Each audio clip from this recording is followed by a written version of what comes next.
ताज्या घडामोडींसोबत अपडेट राहण्यासाठी वडार परिवर्तन न्यूज चॅनल सबस्क्राइब करा. बेल आयकॉन दाबायला विसरू नका, म्हणजे आमचे अपडेट्स तुमच्यापर्यंत पोहोचत राहतील.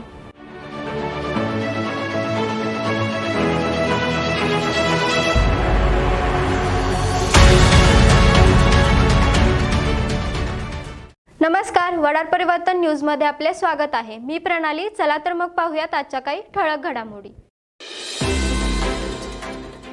अहिल्यानगर वडार समाजाच्या सामाजिक, शैक्षणिक, आर्थिक आणि मूलभूत प्रश्नांना वाचा फोडण्यासाठी वीर वडार एकता फाउंडेशनने पुढाकार घेतला आहे. प्रत्येक जिल्ह्यात वडार भवन उभारण्यात येऊन त्या माध्यमातून समाजाचे प्रश्न मार्गी लावण्याचा निर्धार व्यक्त करण्यात आल्याचे फाउंडेशनचे अध्यक्ष विजय गोरे यांनी सांगितले.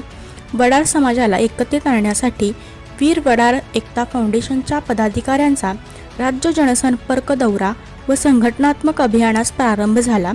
रविवारी केडगाव येथून झाला.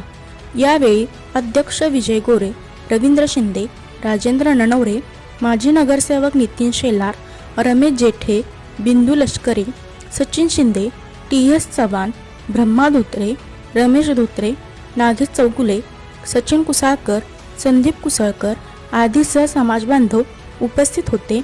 समाजाचे प्रश्न सोडविण्यासाठी राज्य सरकारकडे आवाज उठविण्यात येणार आहे. वडार समाजावर होणारा अन्याय आणि अत्याचार यापुढे खपवून घेतला जाणार नाही, असा इशाराही मोरे यांनी यावेळी दिला. सन 1961च्या पुराव्याची अट रद्द करून वडार समाजाच्या लेटरपॅडवरील प्रतिज्ञापत्राच्या आधारे कोणत्याही अटीशिवाय जात प्रमाणपत्र देण्यात यावे. प्रत्येक जिल्ह्यात वडार समाजासाठी स्वतंत्र आश्रमशाळा सुरू करावी. राहण्यासाठी प्रत्येक कुटुंबाला घरकुलासाठी तसेच उदरनिर्वाहासाठी 5 एकर शासकीय जमीन उपलब्ध करून देण्यात यावी. वडार समाजाला मजूर सोसायटीची स्थापना करण्यास प्राधान्य देण्यात यावे आदी विविध मागण्या शासन दरबारी मांडण्याचा निर्धार बैठकीत करण्यात आला.